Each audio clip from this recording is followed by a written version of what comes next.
me yasa rijiya za ta ba da ruwa amma sai guga saboda mugunta sai guga ta hana. Kadiba ka gani ba, gwamnatinmu da aka yi juyin mulki ta ce za ta duba talakawa abin da ya shahi arziki na ƙasa, gas da ake amfani da shi suka ce sun maida shi 50% ne ko 60%. Sun yi wannan abin ne domin jinƙai ga talakawa, domin tausaya ma talakawa. Amma kamfanin nuka wanda aka zo aka ɗaura su ne wakilai wanda suke zuwa suke raba iskan gas na kowane jiha. Yanzu annan mutanen sun koma yanzu su suke cin amanan mutane dare da rana. Yanzu ka diba ka ganin jihar Maradi a wannan mulkin na sojoji, wato gwamnatinmu wanda muka zo muka yi tsaye-tsayen daka, muka ce sai gwamnatin nan tausayin da ta zo ta nuna mana a aikace, ta ce ta sabke firi ɗin gas, ta zo ta yi rahusa ga talakawa, wanda kowa ya san talakawa da wannan iskan gas ɗin suke girki, sannan kuma manoma daga cikin kashi 100 kashi 80 kusan da shi suke noman rani. Amma ka zo ka ga wa'anga mutanen wanda aka zo aka ɗora mana jagorori na jihar Maradi, wa'annan kamfanoninka yanzu sun koma sun zo suna cin amanan mutane. Kaso wanda ake ba mu namu na gas ɗinmu, saboda sun san cewa talakawa da arha ake saida musu, to idan suka hita da wannan man ƙasashe na makwabta, can za su saida gas ɗin da tsada. Shi yasa kasanmu da ake bamu sai suke ɗauka sai su saida ma ƙasashen makwabta. Mu kuma shikenan sai mu zo mu zamana ba mu da gas, kai da kuɗinka baka da gas.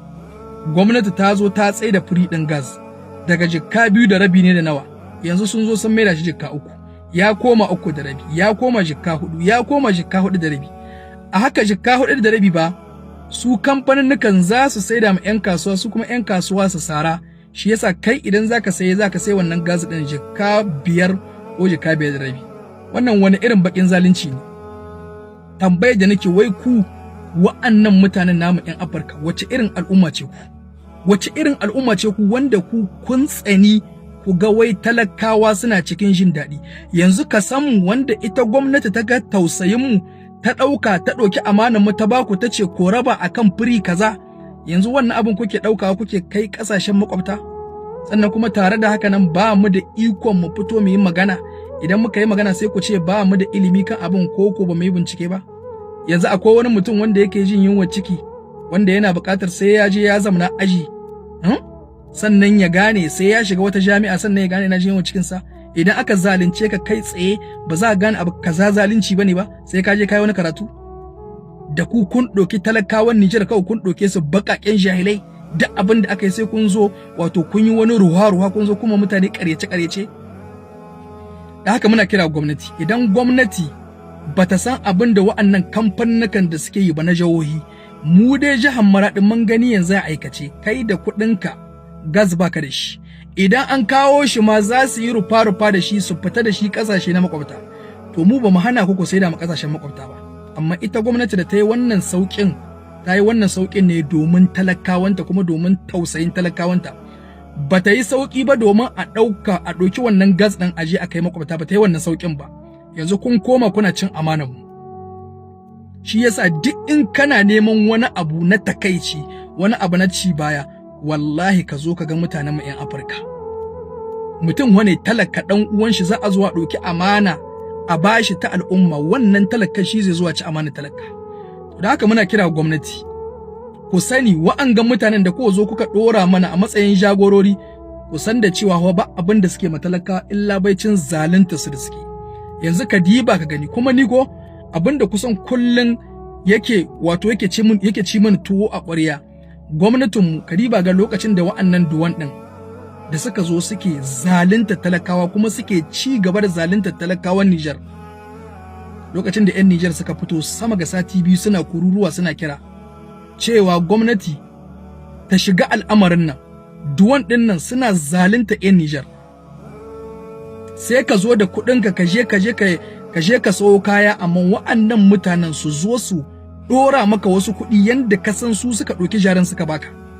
Talakawa suka yi kira gwamnati bisa kan 'yan majalisa ku sa baki, wanda duk wani wanda yake da matsayi a Niger, wanda amanan wanda muka tura shi wakili, ku sa baki a yi ma shugaban kasa magana, shin mutanen nan a zo a masa magana. Shuru kake ji, yanda ka san 'yan Niger ba su da wani matsayi wanda za zuwa su yi kururuwa a ji su, shikenan sai aka kyale, aka ci gaba da zaluntar mutane. A wannan mulkin na wannan gwamnatin tamu, wanda mutane da yawa yanzu har fitowa suke suna gora mana.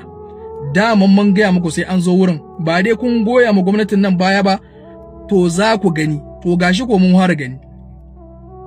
A ce gwamnati ba ta iya hitowa ta yi ma talakawanta bayani. Yanzu kuma ga wasu mutane wanda ake ganin cewa wato rijiya ta bada guga ta hana, gwamnati kuma ta ji tausayin mutane ta sabke musu gas.